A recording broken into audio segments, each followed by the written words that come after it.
बिस्मिल्लाहिर्रहमानिर्रहीम। अस्सलाम वालेकुम। आज का हमारा टॉपिक है scope and importance of international relations. International relation अगर यूनिवर्सिटीज़ में पढ़ाया जाता है तो किस लिए पढ़ाया जाता है, इसका क्या स्कोप है, इन सारी चीज़ों को आज हम कवर करेंगे। जो हमारा इंटरनेशनल रिलेशन सब्जेक्ट है वो किन किन चीज़ों को मैटर कर रहा होता है। सबसे पहले आपने देखा होगा कि अगर एक बुक है इंटरनेशनल रिलेशन की, आपके पास अगर एक बुक है तो उसमें जो भी कंटेंट दिया हुआ होता है फर्स्ट पेज पे, वो सारा उसके स्कोप ही होता है उस सब्जेक्ट का, इंटरनेशनल रिलेशन का। अगर इंटरनेशनल रिलेशन की आपके पास बुक है तो वो उसका स्कोप है। अगर आपके पास कोई और बुक है, पॉलिटिकल साइंस की बुक है, तो उसका फर्स्ट पेज पे जो कंटेंट होता है वो उसका बेसिकली स्कोप बताया होता है। तो फर्स्ट ऑफ ऑल हमारे पास फर्स्ट पॉइंट है इंटरनेशनल रिलेशंस।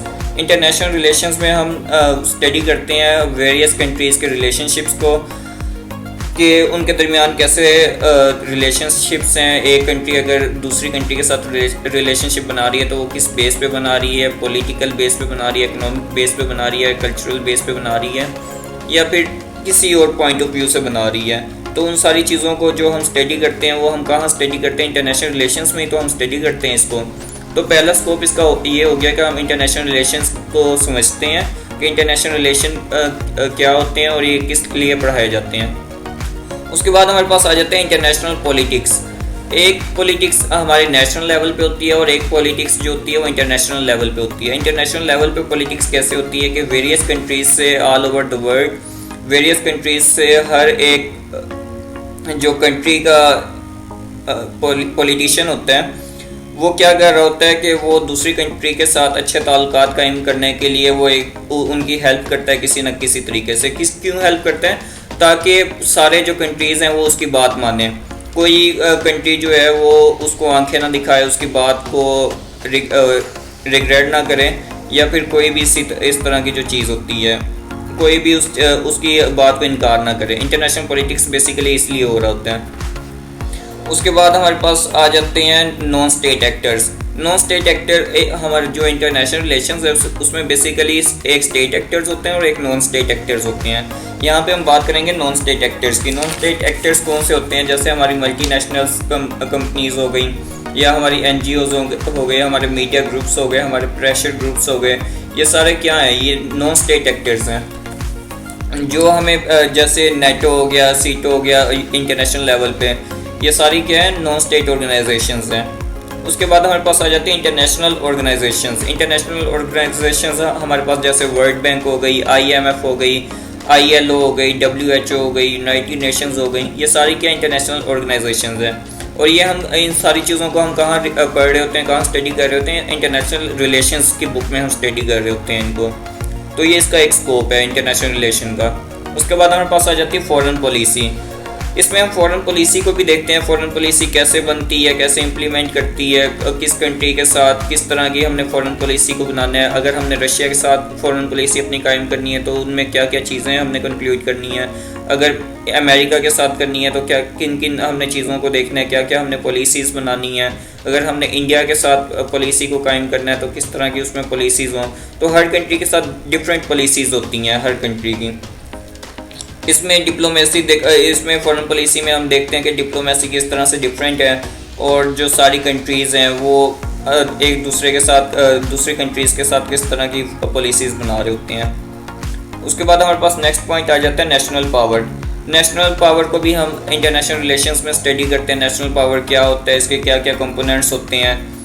तो ये सारी चीज़ें हम कहाँ स्टडी कर रहे होते हैं? इंटरनेशनल रिलेशंस में। उसके बाद हमारे पास आ जाता है नेशनल इंटरेस्ट। हर कंट्री का नेशनल इंटरेस्ट होता है, हर कंट्री का जो है उसका अपना नेशनल इंटरेस्ट होता है कि वो जो कंट्री है वो सिर्फ अपने बारे में पहले सोच रही होती है। जैसे एक इंडिविजुअल तौर पे भी देखें तो हर जो इंसान है वो अपना फ़ायदा पहले सोचता है, बाद में दूसरे का सोचता है। इसी तरह एक कंट्री है, अगर वो अपना फ़ायदा सोचेगी तो ही वो अपने जो उसके कंट्री में रहने वाले लोग हैं उनका फ़ायदा होगा उससे। तो क्या होता है, इसमें नेशनल इंटरेस्ट को भी स्टडी किया जा रहा होता है।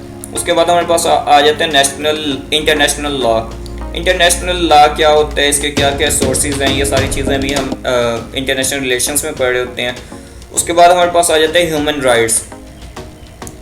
ह्यूमन राइट्स जो हैं वो एक कंट्री में नहीं होते, all over the world human rights होते हैं, हर इंसान के फंडामेंटल राइट्स होते हैं, और ये सारी चीज़ें जो हैं वो इंटरनेशनल रिलेशंस में हम स्टडी करते हैं। उसके बाद हमारे पास आ जाता है इन्वायरमेंटल प्रोटेक्शन। जो वेरियस कंट्रीज़ हैं वो एक दूसरे के साथ इन्वायरमेंटली भी प्रोटेक्ट कर रहे होते हैं एक दूसरे को। लाइक हमारे पास कोरोना वायरस की एग्जांपल है, अगर वो एक कंट्री में आया था तो इससे क्या हुआ था कि पूरी दुनिया अफेक्ट हुई थी कोरोना वायरस के थ्रू, और हर कंट्री ने इसके ऊपर रिसर्च की थी, इसके ऊपर मेडिसिन्स बनाई थी, और इसका जो वैक्सीन्स थी वो इन्वेंट की थी।